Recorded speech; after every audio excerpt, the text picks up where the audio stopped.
Hello and welcome back to my channel. So I'm recording this video because I've received a couple requests about my pedal board. So my live looping pedal board is made of a few pedals and the looper. In this video I will cover all the pedals that I have, why I have them, and some alternatives that you might find that do the same thing. So I'll make a quick demo of the sounds that I have on my pedal board.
So the signal chain goes from my guitar to the tuner, volume pedal, octave pedal, compressor, overdrive, multi-effects, EQ, looper, and then ultimately reverb, which is within this TC Helicon Play Acoustic pedal. I will start off with my guitar, which is a Yamaha APX 600. It's pretty comfortable guitar to carry around because it has a small body and a slim neck. So it's kind of a transition guitar from electric to full acoustic, like to a dreadnought shape, but I find it quite comfortable to use to do some licks on it. So I would highly recommend this guitar to any of you who's interested in an electrified acoustic guitar. The guitar runs right into the first pedal on my chain, which is the TC Electronic Polytune 2 Mini Black Tuner. That was quite a long name. So what it does is basically tune the guitar and cuts the signal so no one is hearing you while you're tuning the guitar. Do I like it? I do, but I'm not fully satisfied with it. It's not really accurate every now and then. So I've tried comparing the notes, like the tuning with this pedal with the tuning on my EQ on my acoustic guitar, and it's not always the same note. So I'm okay with it, but not fully satisfied. A good alternative could be basically any tuner, like the Korg Pitch Black, the Boss TU3, whatever fits your pedal board and your pocket basically. Second pedal on the chain is this one, which is my volume pedal, is an Ernie Ball VP Junior, and I got it in order to make volume swells. So I've ended up not using it that much anymore because I have a pedal that allows me to use an auto-swell effect, and I basically just use the volume pedal to lower the signal a little bit when it's too loud. So that is what I intentionally wanted to do.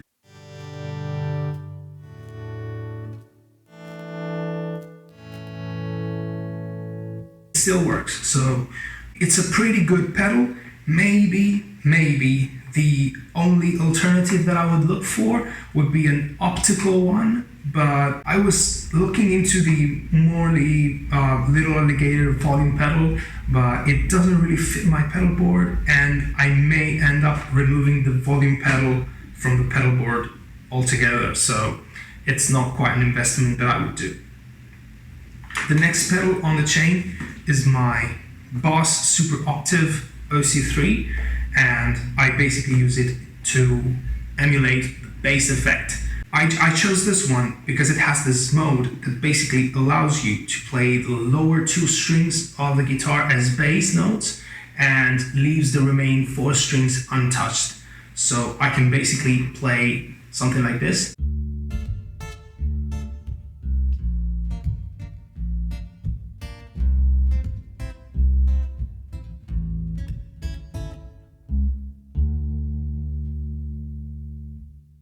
And emulate bass and guitar all together. It's not the perfect octave pedal because it's a little bit glitchy every now and then. I find it very good with some more palm muting added while playing, so not like this, but more like.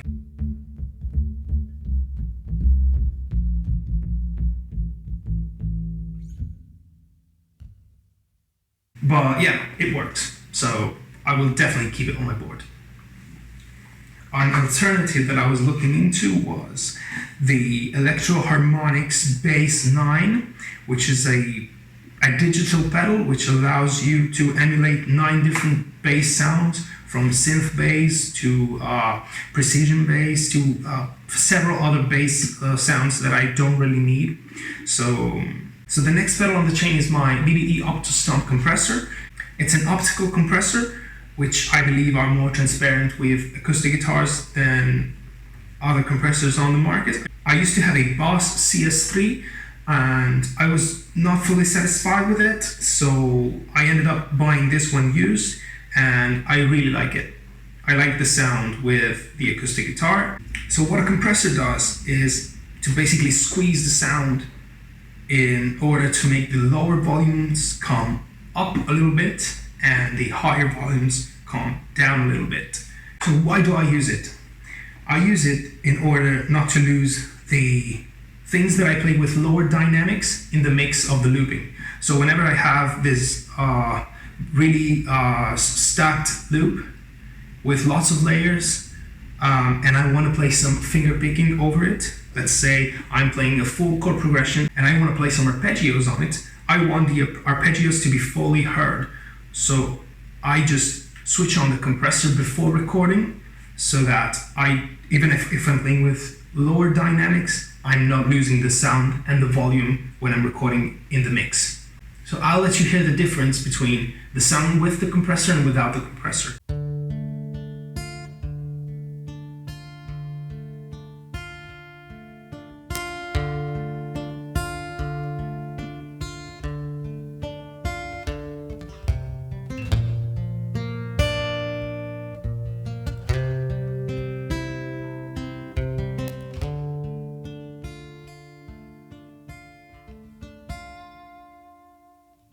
It's a very subtle thing, but it makes the sound pop up a little more. The next pedal on the chain is my BB preamp by Exotic Effects, and it's probably overkill for acoustic guitar. I was actually looking for an Exotic RC booster, but I found a good deal with this one, and I basically use it to play solos over my mix. So it gives me some gain, some compression, and ultimately some volume. So this is the way it sounds.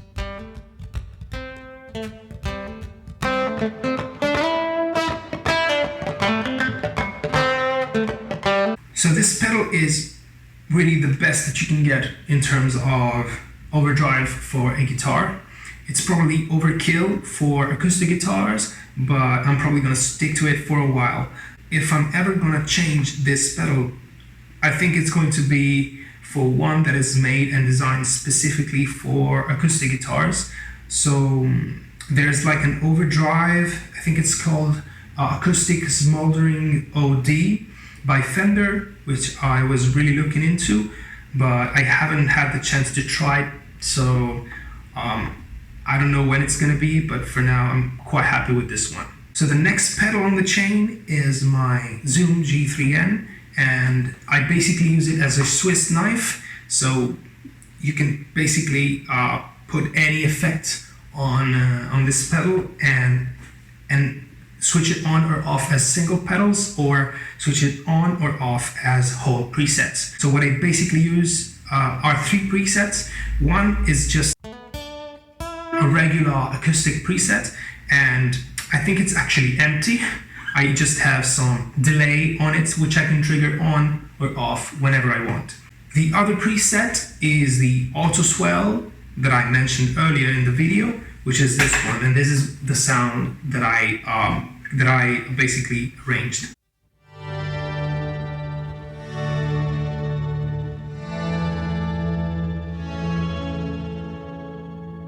So the actual effects chain that I'm using on this preset is an Auto-swell effect that basically kills the attack of the note into a chorus, into a delay, into a shimmer delay with octave down, into a shimmer delay with octave up. So lots of delays in the chain, but it works, so I guess it's fine. The other preset that I'm using is this one.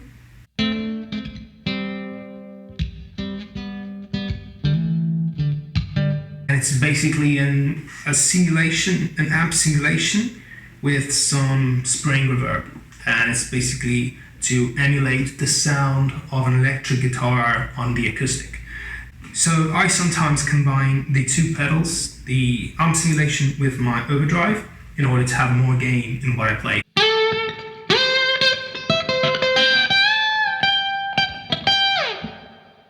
So the Zoom G3N is actually one of the cheapest multi-effects that keeps an average quality, I would say, and it's more than enough to what I need to do. And there are several multi-effects on the market right now, and some of them are very compact, but I think I'm going to stick to it because I believe that paying 4 times the price of this one for doing the exact same thing with slight better quality is not really cost effective. So the next pedal in the chain is the Source Audio Programmable EQ. There are actually many ways you can use an EQ on pedalboard. The way that I'm using it is to basically lower the volume and scoop up the signal a little bit, all in one with one single pedal touch. So I use it when I have to add up some strumming, heavy strumming in the loop, so that the strumming does not cover everything that I've recorded previously. So basically I cut out the mid frequencies and lower the volume. That's it. So this is how it sounds with and without pedal.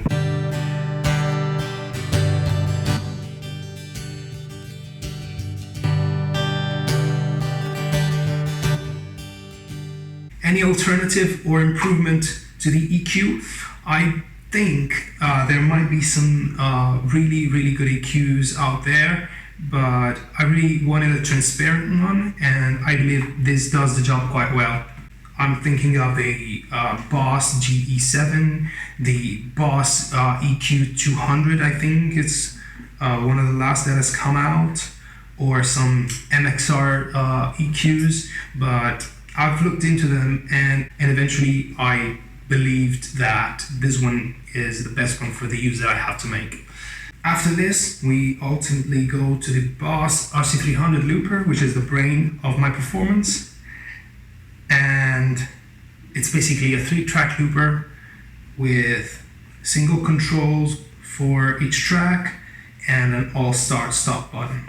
I think it's the most versatile looper on the market right now, even 10 years after it's come out.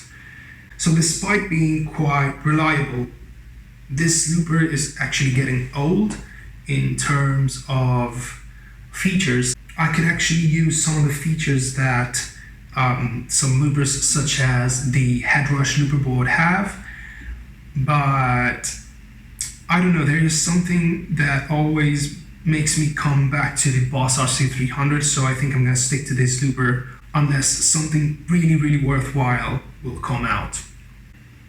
From the looper we go straight into the TC Helicon Play Acoustic, which is the pedal that I'm using both for mixing my voice and guitar signal, to process my vocals, and to add some reverb on the guitar. So the guitar goes in, the mic goes in, and that's it. I go straight to the PA from the pedal, and it's very good with adding effects, harmonies, and some EQ to the voice, and I think I will stick to this pedal without even possibly trying to change it. So you might have noticed that I have this little box right here, which is not a guitar pedal, and this is actually my in-ear monitor system. If you want to have some more information about my in-ear monitor system, please let me know in the comments. I could totally make a whole video on that. In terms of the pedal board itself, is a Pedal Train Classic Pro, and I basically got it when I had all the pedals already with me. Laid down on the table, took some measurements, and found the best pedal boards that would allow me to have a single pedal board solution. I used to have two of them. You can see it on some of my videos.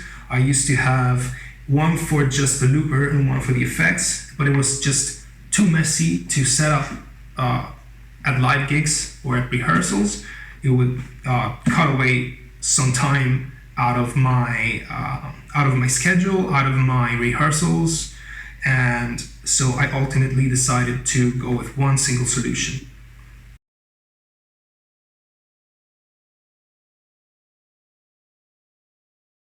Thanks for watching. I'll see you next time.